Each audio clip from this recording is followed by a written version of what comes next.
ओम साई राम। पापा, आप सबको एक नया संदेश देना चाहते हैं। मेरे बच्चों, आज मैं तुमको जगाया हूँ जिससे तुम अपने जीवन की नई शुरुआत कर सको। अपने आसपास मेरे खजानों को ढूंढो जो मैंने तुम्हारे लिए छोड़ रखा है।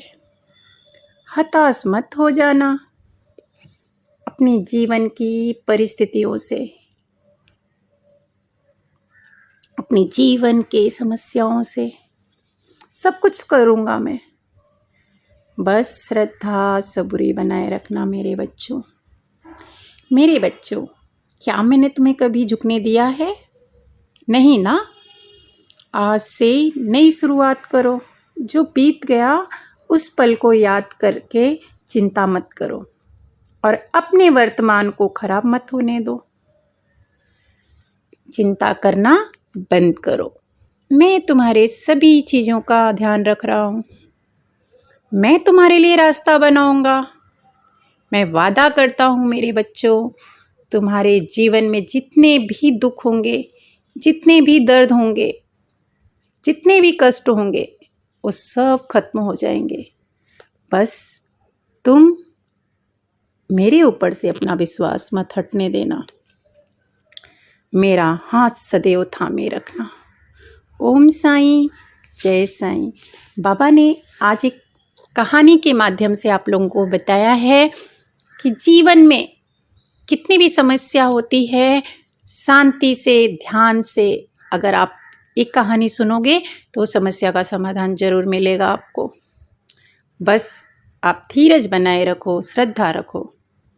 एक राजा था, उसको कोई भी औलाद नहीं था। वो बहुत चिंता में रहता था कि मेरा राज्य का क्या होगा, कौन उत्तराधिकारी बनेगा। वो बड़े से बड़े डॉक्टर को दिखाया, देश विदेश, बड़े से बड़े वैद्यों को दिखाया, बट निराशा ही हाथ लगी। कोई भी औलाद उनको नहीं हुआ। राजा बहुत परेशान रहते थे, रात दिन सोचते रहते थे। एक रात उनके मन में ख्याल आया कि अब तो मेरी उम्र भी होते जा रही है, क्योंकि उम्र जो है वो बढ़ती है, घटती नहीं है। राजा धीरे धीरे उनकी उम्र भी होने लगी। तो राजा ने सोचा क्यों ना किसी नौजवान अपने ही राज्य का हो और उसे मैं राज्य का उत्तराधिकारी बना दूं, उसको राजा बना दूं, अपना राज्य का कार्यभार उसको दे दूं। लेकिन राजा बोले, ऐसे तो मैं किसी को राह चलते तो नहीं उठा के राजा बना सकता, नहीं तो मेरे जाते ही मेरे राज्य को बर्बाद कर देगा। गलत हाथों में मेरा राज्य नहीं जाना चाहिए। इसीलिए उन्होंने क्या किया कि चलो परीक्षा करेंगे। सुबह उठा, यह बात अपने मंत्री को बताया। मंत्री ने कहा, महाराज बहुत अच्छी बात आपने सोचा है, ये आप कर लीजिए। राजा ने क्या किया, महल बनवाया और महल के बाहर दरवाजे पे एक सूत्र लिख दिया और अनाउंस करवा दिया सभी गांवों में कि जो ये सूत्र को हल करेगा, सॉल्व करेगा फॉर्मूला को, दरवाज़ा खुल जाएगा, वो मेरे राज्य का उत्तराधिकारी होगा, मुझे पूरा राज्य अपना उसके हाथों में दे दूंगा। दूसरे दिन से बहुत से बड़े बड़े गणितज्ञ आए, वो फॉर्मूला सॉल्व करने की कोशिश की, बट कोई भी नहीं कर पाया। राजा भी चिंतित हो गए, लोग भी चिंतित हो गए। फिर दूसरे राज्यों में भी बताया गया, वहाँ से भी गणितज्ञ आए, बहुत बड़े बड़े साइंटिस्ट गणितज्ञ उस फार्मूला को सॉल्व करने आए, कोई नहीं कर पाया। काफ़ी देशों में, काफ़ी राज्यों में इस बात को अनाउंस करवाया गया, कहीं से भी कोई सॉल्व नहीं कर पाया। आखिर में 3 लोग बचे, जिसमें एक गांव का ही गंवार अनपढ़ व्यक्ति खड़ा था, लड़का था, कोने में बैठा हुआ था, जिसके कपड़े फटे पुराने थे, फटे हुए थे, पैरों में चप्पल नहीं था, बाल बिखरे हुए थे, वहीं कोने में बैठा हुआ था। तो राजा देखा, राजा ने कहा कि एक काम करो बेटा, आप क्यों नहीं सॉल्व करते हो? तो बोलता है कि मैं सबको देख रहा हूँ कि मेरे राज्य का उत्तराधिकारी कौन बनेगा और जो ये सॉल्व कर लेगा तो अच्छा हो जाएगा। एक समझदार व्यक्ति मेरे राज्य का उत्तराधिकारी होगा, इससे खुशी की बात और क्या होगी। इसलिए मैं इन लोगों को देख रहा हूँ, जब इन लोग नहीं करेंगे तो मैं भी कोशिश करूँगा इसे हल करने के लिए, लेकिन महाराज पहले इन लोग को करने दीजिए। हो गया, सुबह से लेके शाम तक, बट वो कोई भी सॉल्व नहीं कर पाया, कोई भी नहीं सॉल्व कर पाया। फिर राजा ने इशारा किया उस लड़के को जो फटा पुराना कपड़ा पहन के बैठा था, बाल बिखरे थे, अनपढ़ गंवार था, वो आया और दरवाजे में धक्का दिया, दरवाज़ा खुल गया। सब लोग आश्चर्यचकित होकर देखने लगे कि आखिर में इस लड़के ने किया क्या, कौन सा फार्मूला लगाया कि दरवाज़ा खुल गया महल का। सबने उस लड़के के पास जाके पूछा, बेटा ये कौन सा तुमने फार्मूला लगाया? बोले कोई फार्मूला एक्चुअली था ही नहीं। और जब आप लोग और लोग बड़े से बड़े गणितज्ञ इस फार्मूला को सॉल्व कर रहे थे तो मेरे दिमाग में यही आया कि हो सकता है इस दरवाजे में कि इस गणित के सवाल में कोई फार्मूला ना हो, इसलिए मैं आके पहले दरवाज़ा जो है धक्का मारा और खुल गया।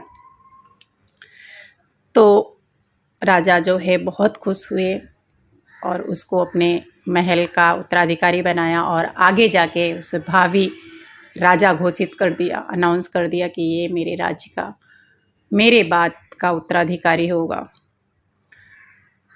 कहने का भाव है इस कहानी से हमें ये सीख मिलती है कि जिस तरह से कि वो दरवाजे में फार्मूला था, वैसे ही मेरे जीवन की, हमारे जीवन की समस्या होती है जो दिखती तो पहाड़ जैसे है लेकिन उसकी औकात कुछ नहीं होती, लेकिन हम लोग उसे पहाड़ जैसे समझ करके उसको सॉल्व करने की कोशिश नहीं करते हैं।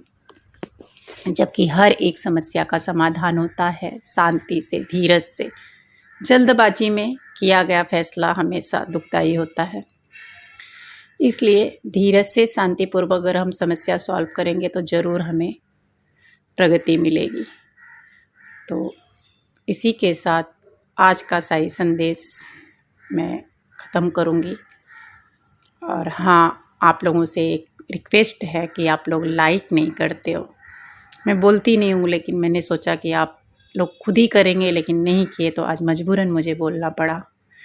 तो किसी को बोलते ना, स्टेज पे कोई जाता है बोलने के लिए तो उसे प्रोत्साहित करने के लिए लोग तालियां बजाते हैं। तो यूट्यूब पे आपको लाइक करना रहता है लेकिन आप लोग नहीं करते हो, तो शायद आपको नहीं पसंद आता होगा। तो अगर नहीं पसंद आता है तो शायद मैं नेक्स्ट टाइम से अभी मोटिवेशनल देना बंद कर दूं, ऐसा मैंने सोचा है। अगर आप लोग को पसंद आता है तो आप लोग करिए, क्योंकि हर एक काम मैं बाबा के मर्ज़ी से इसीलिए करती हूँ कि लोग मोटिवेट हों, लोगों को अच्छा लगे। अगर आप लोगों को अच्छा नहीं लगता है तो मैं उस चीज़ को बंद करना चाहूँगी। कोई भी काम मैं लोगों के लिए करती हूँ, तो अगर आप लोग नहीं पसंद करते हैं तो मैं बंद कर दूँगी, क्योंकि लाइक मैंने देखा ही नहीं। तो अगर आप लोग को पसंद नहीं आता है तो मैं बंद कर दूँगी। ओम साई राम, जय साई राम।